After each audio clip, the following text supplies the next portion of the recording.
Hey guys, 243 Bolt here. I thought I'd share with you guys another video on how to soup up your house for zombie survival, even if you're towards the city. Not right in the city, but towards the city. Before we get started, I had to show you guys this. I thought it was pretty funny. I just got this, I don't even know what it is.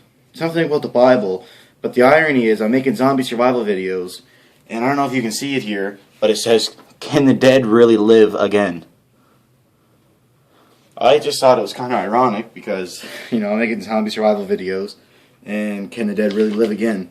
I just thought it was kind of funny and weird, but anyways, to get back to my topic, basically what you would need to do is, if there's a lot of cars around you, you can easily block off your entrances and exits by big cars, because you got to think zombies aren't getting through cars. Next, if you have a lot of lumber in your yard, obviously you can board up your windows, which you would anyway, but plywood. See, people think that plywood's just really weak, but plywood's actually very strong when you're pushing against it on a window.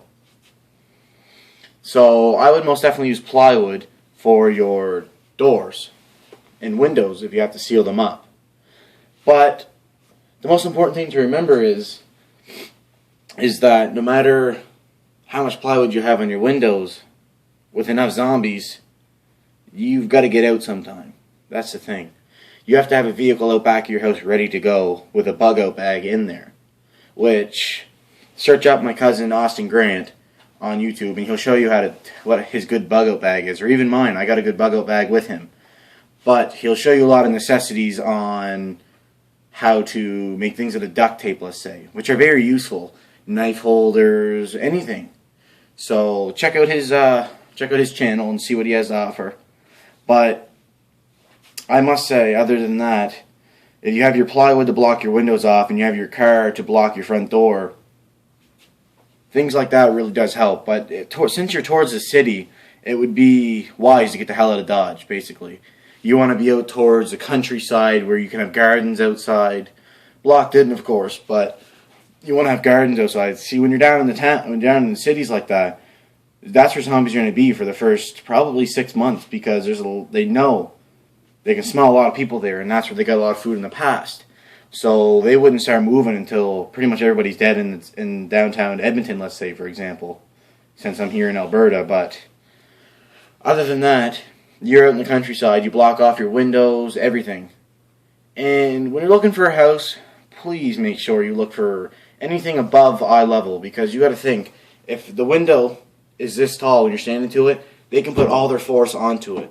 But if it's just over their head's reach, the only they have is arm power, and that won't even break the window. So, plus plywood, you got a pretty invincible house. And I'd most likely advise you to have an indoor garden, which I do have an indoor garden here. So I will make another video showing you guys. But it's really handy to have, especially because the runoff on your roof and the rain or just the snow and it melts, have a barrel into your runoff drain so you can have fresh water. You can't get much more fresh from the atmosphere rather than getting it from the ground where the zombies have been. So that's just my take on a house, what you do for a house. So subscribe and look at some of my more videos.